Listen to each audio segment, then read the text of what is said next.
previously discussed on this channel, the 90s rarely comes up when discussing the great eras for horror cinema. And if we were judging solely on 1991's output, then that reputation makes complete sense. Still, between made-for-TV movies, limited releases, direct-to-video offerings, and the theatrical slate, the year managed to deliver more than a few cult favorites and notable gems. And with that, these are our picks for the best horror movies of 1991.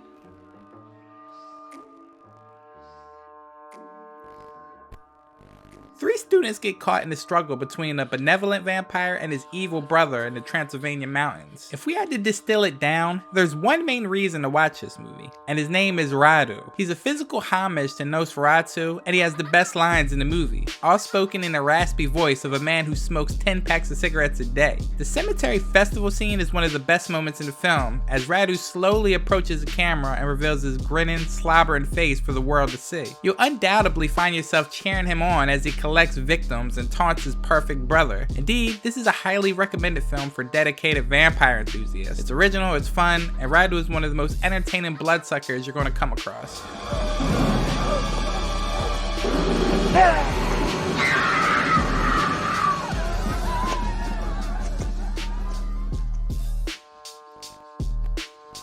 Based on a Stephen King short story of the same name, Sometimes They Come Back follows a hapless high school teacher who is haunted by the ghost of the three teenage punks who killed his brother. This is a great bit of horror storytelling. It's tense, dark, and yet has that satisfying, albeit cheesy, happy ending. While there are some glaring plot holes and some questions that are never really answered, it doesn't take away from being a chillingly entertaining tale about past indiscretions in small town America. If they're unhappy enough, if something's left unsettled, sometimes they come back.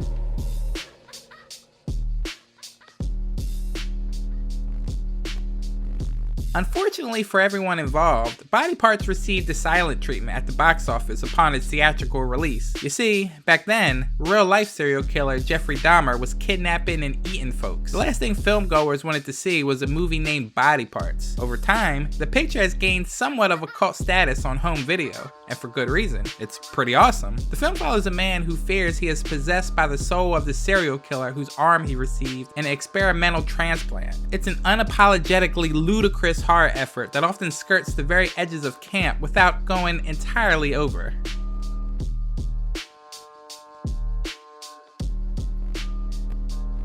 One of the most popular ideas in all of horror is for an unsuspecting mother to give birth to a child which turns out to be the Antichrist. Sometimes, particularly in Rosemary's Baby and The Omen, this premise can make for a creepy and effective horror movie. More often than not, the end results turn out to be incredibly silly and unintentionally funny.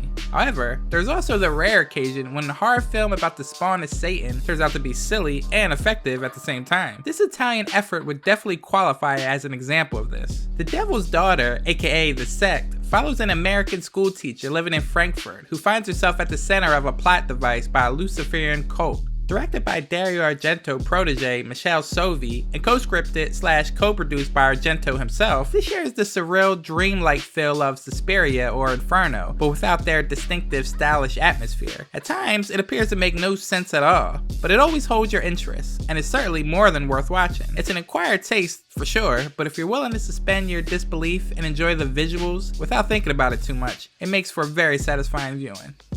Your whole life has been planned for today, for this moment of indescribable joy.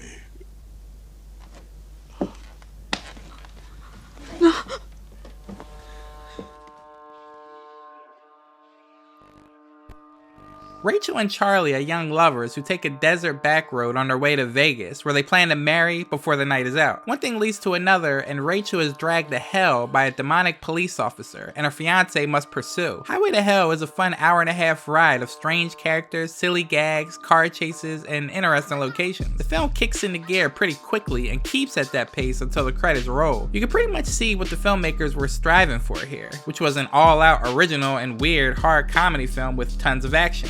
They succeeded. I'm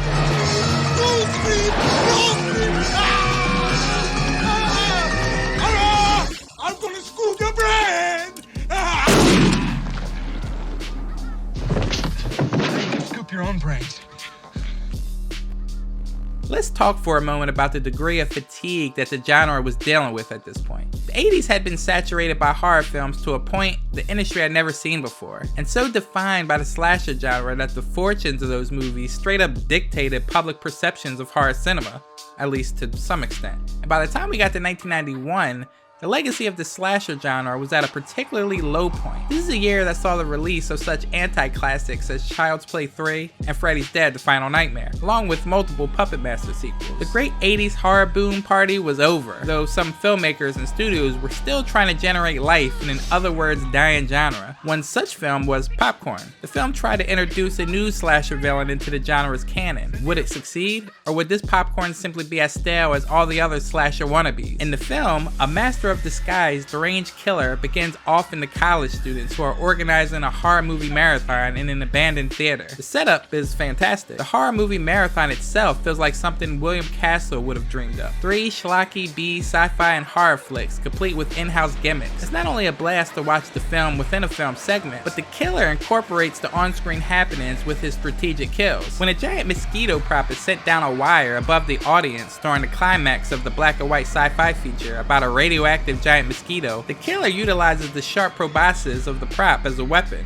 But more than that, he uses the chaos of the rowdy attendees as a perfect distraction. The kills only get more inventive from there. Overall, this movie's great.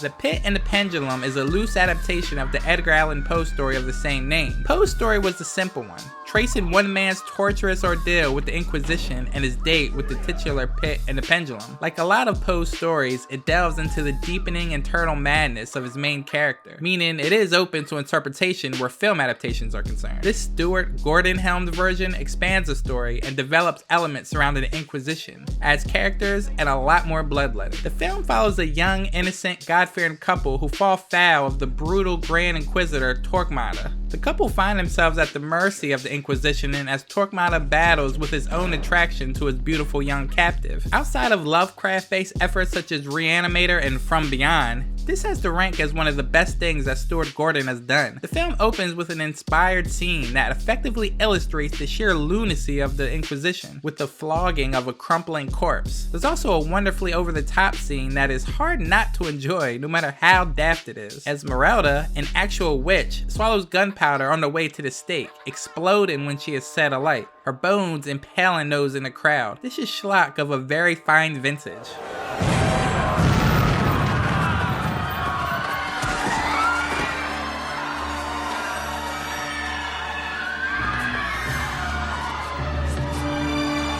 In the late Wes Craven's filmography, The People Under the Stairs often gets lost among the likes of the slasher glory of Nightmare on Elm Street, the game-changing meta Scream, and exploitation classics like The Hills Have Eyes, among many others, which is a damn shame. Though it certainly has its admirers, especially among the hardcore horror fans out there, this seems to be a largely undervalued title on his resume. It definitely falls into a category all its own, moving deftly from horror to comedy to social allegory, all wrapped in a wonderfully lunatic package. The story follows Fool, a youngster who gets convinced to break into the creepiest house on the block, the one the kids avoid and the adults whisper about. Turns out, the reputation is well earned, as it belongs to 2 slumlords who have been evicting people and letting their tenants live in squalor, but there's so much more going on. There are gimp suits, deformed creatures living under the stairs and in the walls, and a couple's young, psychologically wounded daughter, Alice, who becomes Fool's ally as he tries to figure out what the hell is going on in that house and escape.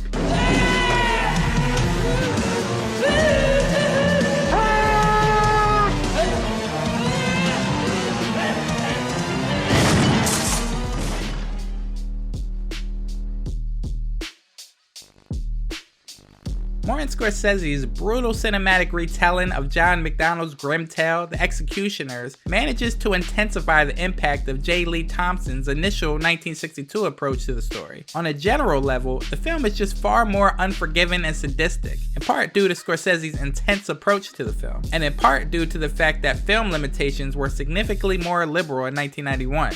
Any way you slice it, Scorsese's take is the edgier of the two, and in some areas that serves as a massive benefit, while in a few others is a bit detrimental.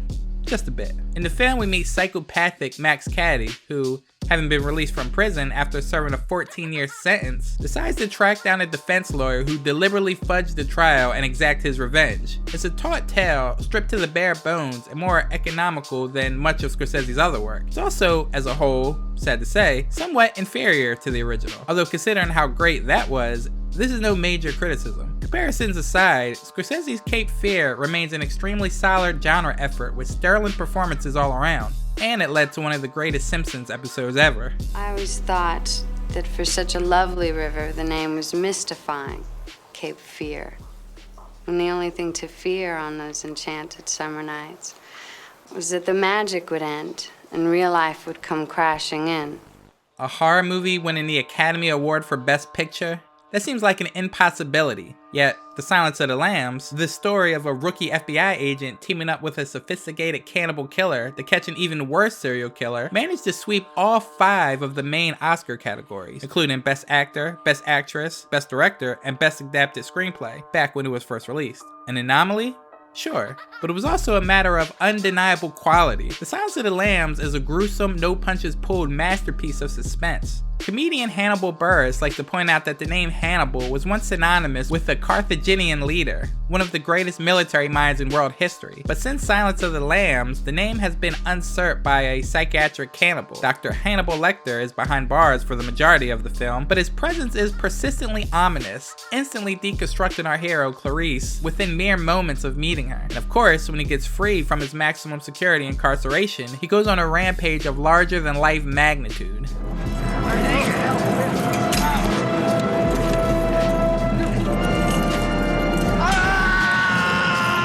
Thanks for watching, guys. Don't forget to share what your favorite movie of the year was in the comment section below.